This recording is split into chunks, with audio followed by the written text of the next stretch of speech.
नमस्कार दोस्तों, आप सबका एग्ज़ाम कल होने वाला है और आप लोग इंतज़ार कर रहे हो ऐसे प्रश्न की जो कि आपके एग्ज़ाम में आए। तो आज का ये वीडियो ख़ास होने वाला है, तो वीडियो को शुरू से अंत तक ज़रूर देखिएगा। तो चलिए आज के इस वीडियो को स्टार्ट करते हैं। तो यहाँ पे पहला क्वेश्चन है, गियर का उपयोग किसके लिए किया जाता है? ये काफ़ी इंपॉर्टेंट क्वेश्चन है यूपी पॉलिटेक्निक के लिए। इसी यानी कि कहना है कि गियर का उपयोग कहाँ किया जाता है, किस लिए किया जाता है? तो अगर बात करें इसका राइट आंसर तो ऑप्शन नंबर डी हो जाएगा, यानी सभी के लिए। दिशा बदलने के लिए, बल बढ़ाने के लिए, गति बढ़ाने के लिए। एक का right answer option number D हो जाएगा। इसके बाद यहाँ पे 2 नंबर क्वेश्चन देखिए जो कि काफ़ी आसान है। वोल्टमीटर को सर्किट में कैसे जोड़ा जाता है? श्रेणी क्रम, समांतर क्रम में, या फिर दोनों में, या फिर सीरीज व पैरेलल दोनों में, या फिर इनमें से कोई नहीं? तो 2 का right answer option number B हो जाएगा, समांतर क्रम में। ठीक है, समांतर क्रम में वोल्टमीटर में सर्किट में जोड़ा जाता है। ठीक है, इसके बाद यहाँ पे तीसरा नंबर क्वेश्चन काफ़ी आसान और ईजी है। यानी कि वाट मीटर का उपयोग किसे मापने के लिए किया जाता है? वाट मीटर का उपयोग किसे मापने के लिए किया जाता है? तो शक्ति को मापने के लिए वाट मीटर का उपयोग करते हैं, क्योंकि शक्ति का ऐसे मात्रक वाट होता है और मीटर लगा दिया जाता है उसे मापने के लिए। इसके बाद यहाँ पे चौथा क्वेश्चन काफ़ी इंपॉर्टेंट है। कैलिपर का प्रयोग किसे मापने के लिए किया जाता है? कैलिपर का प्रयोग किस चीज़ को मापने के लिए किया जाता है? तो 4 का right answer option number B हो जाएगा, यानी लंबाई को मापने के लिए कैपिलियर का उपयोग करते हैं। इसके बाद अगला यहाँ पे प्रश्न जो कि काफ़ी ईजी है।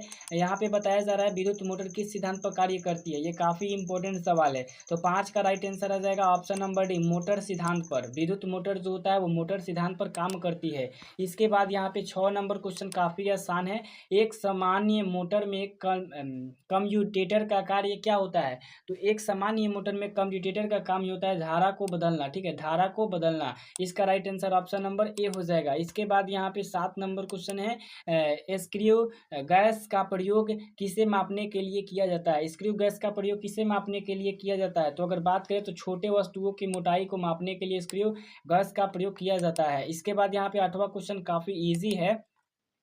कहा जा रहा है यदि करंट बढ़े और वोल्टेज स्थिर रहे तो पावर का क्या प्रभाव पड़ेगा? अब देखिए, करंट जो है बढ़े और वोल्टेज जो है स्थिर रहना यानी रुका हुआ रहना चाहिए, तो पावर पर क्या प्रभाव पड़ेगा? तो 8 का right answer option number B हो जाएगा, पावर जो हो जाएगा वो बढ़ेगा। ठीक है, इसका right answer option number B हो जाएगा। इसके बाद यहाँ पे 8 नंबर हो गया। 9 नंबर यहाँ पे क्वेश्चन देखिए, एक सामान्य बैटरी, ठीक है, एक सामान्य बैटरी का वोल्टेज कितना होता है? तो अगर बात करें एक सामान्य बैटरी के वोल्टेज की, तो वो होता है 1.05 वोल्टेज। ठीक है, इसका right answer option number B हो जाएगा। इसके बाद यहाँ पे आइए, अगला प्रश्न है 10 नंबर, काफ़ी इंपॉर्टेंट है। किसी वस्तु पर कार्य नहीं होगा जब, अब कोई भी वस्तु है तो उस पर काम कब नहीं होगा? तो जब उस पे क्या होगा? विस्थापन शून्य होगा। ठीक है, किसी वस्तु पर कार्य नहीं होगा जब उसका विस्थापन क्या हो? शून्य होगा। इसके बाद यहाँ पे आइए, अगला प्रश्न 11 नंबर क्वेश्चन, टार्क का मात्रक क्या होता है? टार्क का मात्रक बताना है। तो 11 का right answer option number B हो जाएगा, न्यूटन मीटर, जो कि काफ़ी इंपॉर्टेंट सवाल है। इसके बाद अगला यहाँ पे प्रश्न है 12 नंबर क्वेश्चन, काफ़ी इंपॉर्टेंट है। वोल्ट मीटर किसे मापने में सहायक होता है? वोल्ट मीटर किसे मापने में सहायक होता है? तो 12 का right answer option number D हो जाएगा, उपयुक्त सभी, प्रतिरोध, करेंट, वोल्टेज, सबको। ठीक है, इसके बाद यहाँ पे अगला क्वेश्चन है 13 नंबर क्वेश्चन, काफ़ी इंपॉर्टेंट है। किसी डायोड का मुख्य कार्य क्या होता है? तो किसी भी डायोड का मुख्य कार्य होता है करंट को एक दिशा में प्रवाहित करना, इसीलिए इसका right answer option number C हो जाएगा, जो कि काफ़ी इंपॉर्टेंट है। इसके बाद अगला यहाँ पे क्वेश्चन है 14 नंबर क्वेश्चन, काफ़ी इजी है। माइक्रोमीटर स्क्रू गैस की लघुत्तम रीडिंग कितनी होती है? तो माइक्रोस्कोप ग्रू की जो गेरेज की जो लघुत्तम रीडिंग होती है वो अगर बात करें तो 0.01 मिमी होती है। इसका right answer option number A हो जाएगा। इसके बाद यहाँ पे 15 नंबर क्वेश्चन है, ऊर्जा का एसआई मात्रक क्या होता है? तो ऊर्जा का एसआई मात्रक जूल होता है। इसका right answer option number A हो जाएगा। इसके बाद आइए अगले प्रश्न को क्लियर करते हैं। यहाँ पर 16 नंबर क्वेश्चन काफ़ी इजी है। सोल्डिंग के लिए कौन सी मिश्र धातु का प्रयोग किया जाता है? सोल्डिंग के लिए बताइए, सोल्डिंग के लिए टीना और सीसा का प्रयोग किया जाता है। इसका right answer option number B हो जाएगा। इसके बाद यहाँ पे 17 नंबर क्वेश्चन है जो कि बहुत आसान है, रेक्टिफायर का क्या काम होता है? देखिए, रेक्टिफायर का काम होता है और एसी को डीसी में बदलना, यानी अल्टरनेटिव करंट को डायरेक्ट करंट में बदलना। ठीक है, किसका काम होता है? रेक्टिफायर का काम होता है। इसके बाद 18 नंबर क्वेश्चन है, लोहा एक चुंबकीय पदार्थ है क्योंकि क्योंकि वह प्रेरित हो सकता है, ठीक है, वह प्रेरित हो सकता है, इसीलिए वो क्या एक चुंबकीय पदार्थ है। इसके बाद यहाँ पे 19 नंबर क्वेश्चन है, ओम का नियम है। ओम का नियम क्या बोलता है, तो V बराबर आई इंटू आर, यानी कि ऑप्शन नंबर ए सही हो जाएगा।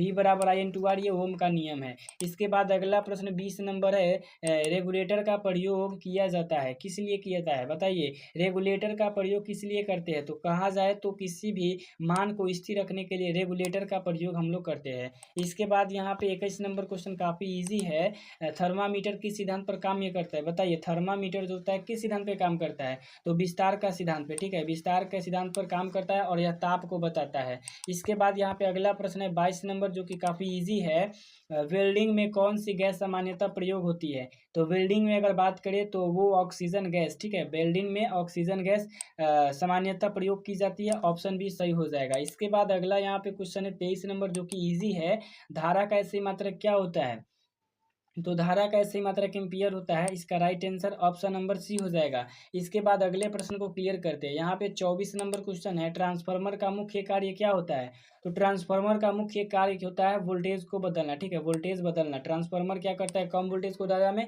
और ज़्यादा वोल्टेज को कम में बदलता है। इसके बाद 25 नंबर क्वेश्चन है, थ्रेड की पिच मापी जाती है, यानी थ्रेड की पिच किससे मापी जाती है, तो बात करें तो वो ग्रेड गेज से, ठीक है, थ्रेड गेज से, थ्रेड गेज से मापी जाती है। इसके बाद अगला यहाँ पे प्रश्न है 26 नंबर, जो कि इंपॉर्टेंट है, बल का ऐसे मात्रक क्या होता है, तो बल का ऐसे मात्रक न्यूटन होता है, इसका right answer option number C हो जाएगा।